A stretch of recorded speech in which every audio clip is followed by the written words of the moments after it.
Marcos capítulo 8. A segunda multiplicação dos pães e peixes. Naqueles dias, havendo muito grande multidão, e não tendo o que comer, Jesus chamou a si os seus discípulos e disse-lhes: Tenho compaixão da multidão, porque já há 3 dias que estão comigo e não têm o que comer.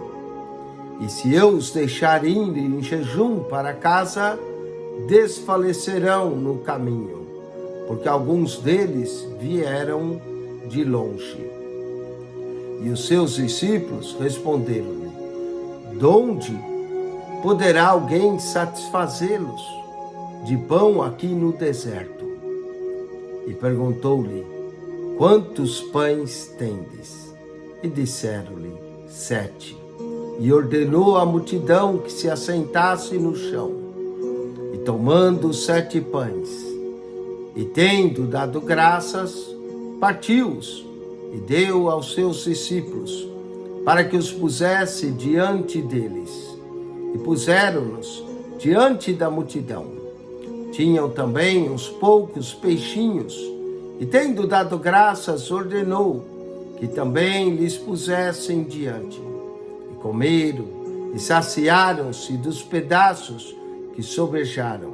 Levantaram 7 cestos, e os que comeram eram quase 4.000, e despediu-os. E entrando logo no barco, com os seus discípulos, foi para as regiões de Dalmanuta. E saíram os fariseus e começaram a disputar com ele, pedindo-lhe para o tentarem um sinal do céu. E suspirando profundamente em seu espírito, disse: Porque pede essa geração um sinal? Em verdade vos digo que a essa geração não se dará sinal algum.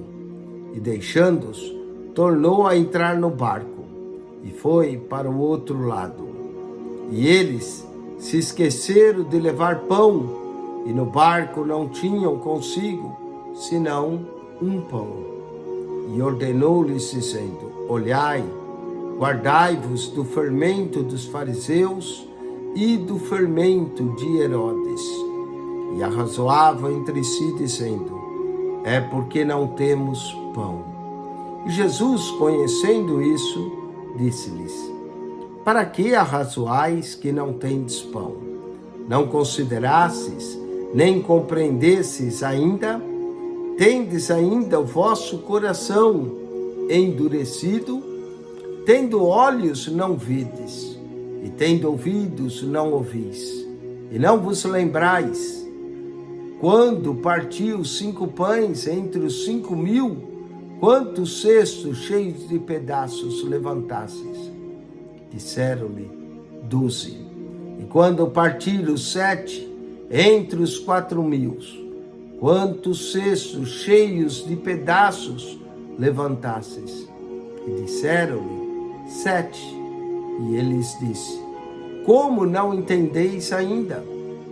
E chegou a Betsaida, e trouxeram-lhe um cego, e rogaram-lhe que lhe tocasse.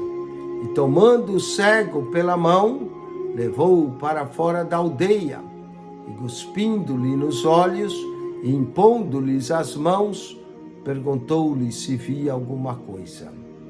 E levantando-se ele os olhos, disse: Vejo os homens, pois os vejo como árvores que andam. Depois tornou a pôr-lhe as mãos nos olhos, e ele, olhando firmemente, ficou restabelecido, e já via ao longe distintamente a todos. E mandou-os para a sua casa, dizendo: Não entres na aldeia. E saiu Jesus e os seus discípulos para as aldeias de Cesareia de Filipe. E no caminho perguntou aos seus discípulos, dizendo: Quem dizem os homens que eu sou? E eles responderam: João Batista, e outros Elias, mas outros um dos profetas. E ele lhes disse: mas vós, quem dizeis que eu sou? E respondendo Pedro lhe disse: tu és o Cristo. E admoestou-os para que ninguém dissessem aquilo dele. E começou a ensinar-lhes que importava que o Filho do Homem padecesse muito e que fosse rejeitado pelos anciãos e pelos príncipes dos sacerdotes e pelos escribas, e que fosse morto, mas que depois de 3 dias ressuscitaria. E dizia abertamente essas palavras. E Pedro tomou a parte e começou a repreendê-lo. Mas ele, virando-se e olhando para os seus discípulos, repreendeu a Pedro, dizendo: retira-te de diante de mim, Satanás, porque não compreende as coisas que são de Deus, mas as que são dos homens. E chamando a si a multidão com seus discípulos, disse-lhes: se alguém quiser vir após mim, negue-se a si mesmo e toma a sua cruz e siga-me. Porque qualquer que quiser salvar a sua vida, perdê-la. Mas qualquer que perder a sua vida, por amor de mim e do Evangelho, esse a salvará. Pois que aproveitaria o homem ganhar todo o mundo e perder a sua alma? Ou que daria o homem pelo resgate da sua alma? Portanto, qualquer que entre essa geração adúltera e pecadora, se envergonhar de mim e das minhas palavras, também o Filho do Homem se envergonhará dele, quando vier na glória de seu Pai com os santos anjos.